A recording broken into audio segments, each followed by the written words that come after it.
Hi guys, welcome back to my channel, or welcome if you are new.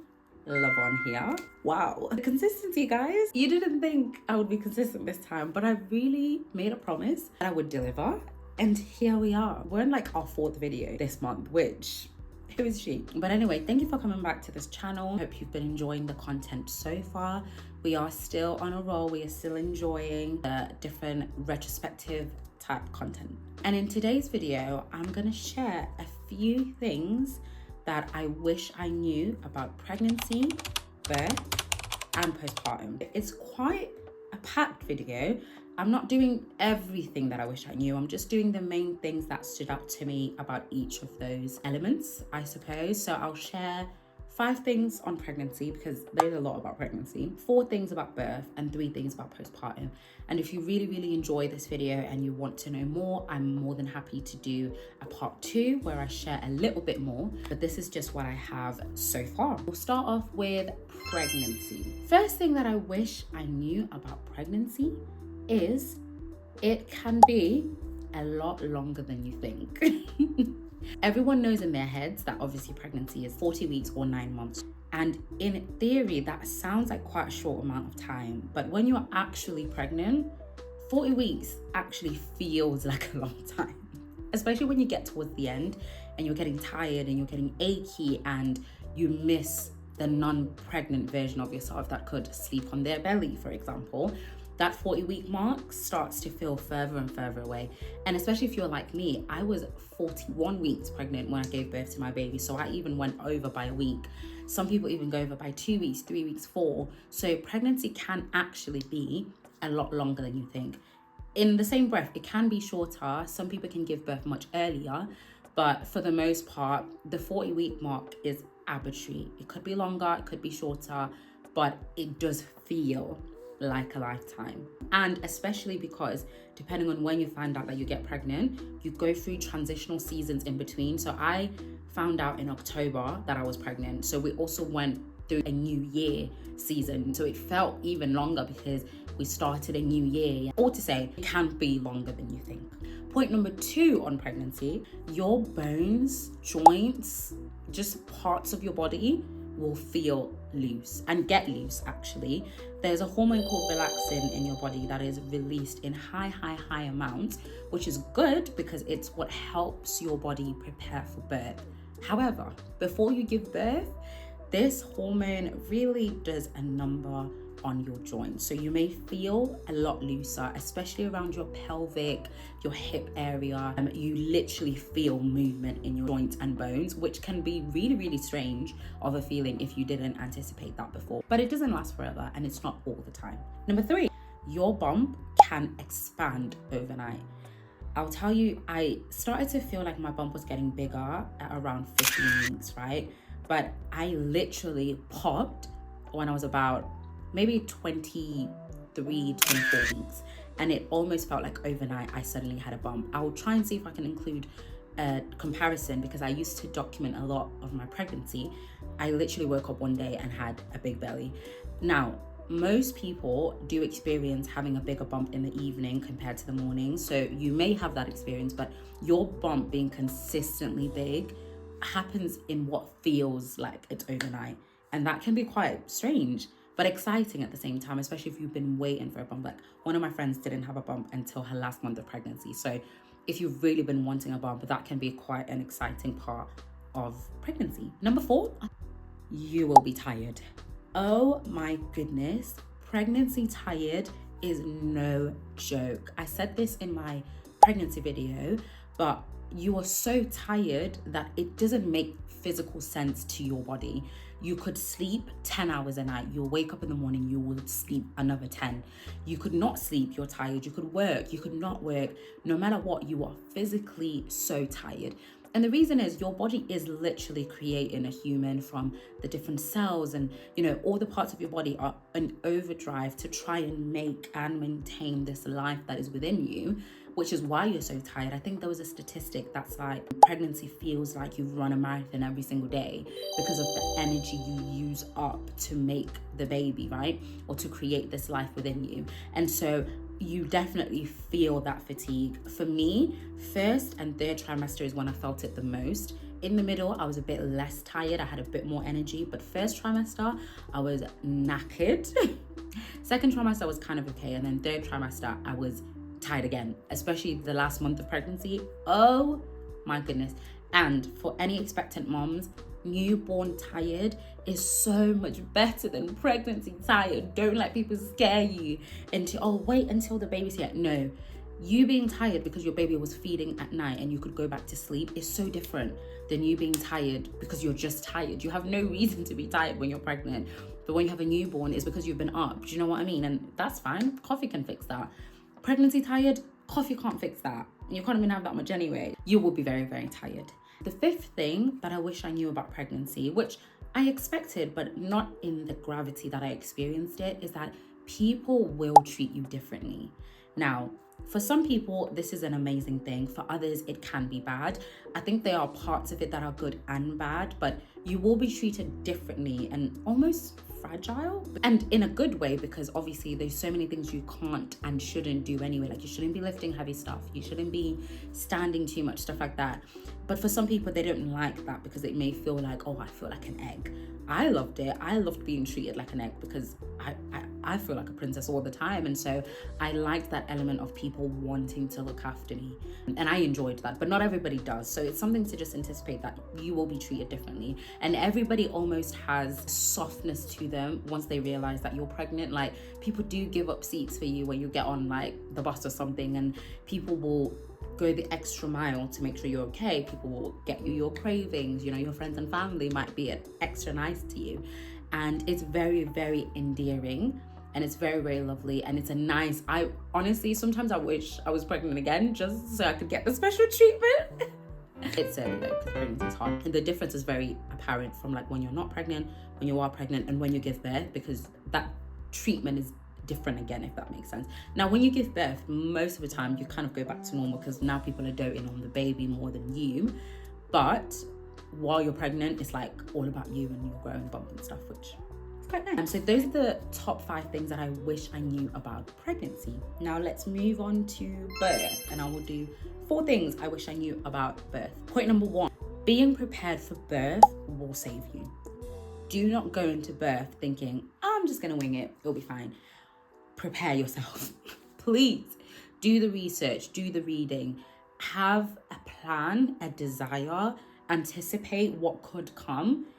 And obviously when you're there, the experience is so much different, but being prepared makes the world of a difference. And there's even certain things that I wish I'd prepared more for in my birth, which I would do differently with any future children that I have, God willing. But honestly, be prepared. Don't say you're going to wing it, because trust me, watch the videos, read the books, listen to the podcasts, do as much research as you can, not in a way that will scare you and make you anxious, but knowledge is power. Don't go into birth knowing nothing, because that is very, very scary. Even for things that are after birth, like breastfeeding and stuff, read on that, prepare for that, like plan ahead, okay? Point number 2, active labor contractions are very different from Braxton Hicks. In fact, early labor contractions are even very different from Braxton Hicks. You can feel the intensity between Braxton Hicks, early labor, active labor, transition, and then giving birth, right? It's almost like you're climbing up a ladder. And when I used to have Braxton Hicks, I remember thinking, oh my gosh, like, if this is birth, like, this is gonna be a breeze because I can handle this. Not the same. Braxton Hicks, they're lying to you. Labor is so much more painful than Braxton Hicks, and active labor contractions are much more painful than early labor, and transition is transition for a reason. Don't let Braxton Hicks fool you into thinking you can handle anything. Labor contractions are so different. Point number 3 that I wish I knew, which to be honest, this should have been point number 1, but I wish I knew that you immediately forget the pain of birth as soon as you have the baby. And everyone says this, right? But in my heart, like, I think I low-key thought people were just lying to help me get through it. But genuinely, hand on heart, I couldn't even tell you what labor actually felt like. I couldn't even tell you what a contraction felt like. I can tell you as a story, like as if I'm a viewer, but I couldn't tell you the feeling of labor, birth, contractions, etc. And that, I think, is such a saving grace, because if we didn't have that as women, I don't think we would give birth ever again. I don't think we'd give birth ever again, because even though I can't tell you what the pain felt like, I do remember thinking, this is the worst pain I've ever experienced. It's so amazing how you immediately forget. Like, I couldn't even poke myself in the leg and be like, oh yeah, that felt like a contraction. No, gone. Zilch, not even in my memory. And I even remember my birth in pictures. I don't remember the full part of it. And many moments I felt like I was honestly transcending, coming back. So you forget the pain pretty instantly, actually. The last thing I wish I knew about birth: gas and air will not take away the pain. It will almost make it float into the air, but you can still see it, you can still touch it, you can still feel it, but it's like it kind of separates you from it for a second, which can help, but it doesn't take away the pain. Nothing, well, obviously I didn't have any medicine during my birth, so I don't know, maybe paracetamol, maybe an epidural. I don't know, because I didn't have that experience. I just had gas and air, and it doesn't take the pain away. And I thought I would just inhale that and the pain would be gone. I was wrong. It's not gone, it's lingering. That's everything on birth. Of course there is more, but I just want to keep it concise for today. 3 things I wish I knew about postpartum. First thing, the first few days of recovery are tough. Nobody can prepare you for that experience of when the adrenaline of giving birth and meeting your baby for the first time wears down, and now you're faced with the reality of having this tiny human who solely depends on you for food, for comfort, for navigating the world, right? And those first few days, especially if you've had some kind of birth complication, like I had a tear during birth that required surgery and stitches, so that in and of itself had an element of recovery that someone who had a seamless birth may not have. If you've had a C-section, for example, that's going to affect what your recovery will look like. But those first few days can be really tough, both mentally and physically, and even emotionally. Actually, I think I was the most emotional and vulnerable those first few days postpartum. Like, I remember crying so much. It could be anything that could set you off, but you were so vulnerable, at your most vulnerable really in those first few days, and that can be really tough to navigate. So prepare for that and have people around you that you know are going to stand with you and support you and help you through those struggles. Point number 2, you will need your mother or mothers, if you're lucky enough like I was, longer than you think. Before I gave birth, I told myself, okay, like I'll have my mom come over maybe for like 3 days, maybe a week, you know, just to help out and stuff. And then after that, we'll be okay. Like, we won't need any help. We'll be absolutely fine. I was so wrong. It even got to the end of the week and my mom was supposed to go back to work, and I literally nearly bawled my eyes out because I thought, there's no way you're going to leave us here with this tiny baby. Luckily, she was able to stay for a couple of weeks. My mother-in-law was able to stay for a few weeks as well. And all in all, we had a good 5 to 6 weeks of just hands-on present help at home. We didn't have to cook, we didn't have to clean, we didn't have 24/7 with the baby. So like, my mom's did the night shift with the baby, and I used to pump so they could feed the baby overnight, which allowed me and dad to sleep. And that honestly was such a big blessing that I couldn't have anticipated I would need until I needed it. For someone who may think like, oh, I'm not very good with people and I don't like getting help, trust me, the help is so necessary. I don't know if this would be different for people that have had no complications with their birth, right? Because I can assume like if you're mobile a bit quicker and stuff, it might be different. But for me personally, I needed that help for those 6 weeks that I had it. And I'm so grateful that I had my moms both there to be able to give me and my husband that support that we needed. And once that time was done, like, we still had their support if we needed them for a day or a night or whatever. They're still around, very much so. But it was just so nice to have that initial hands-on support, especially the first 2 to 3 weeks. But I would even extend that to like the first month to a month and a half.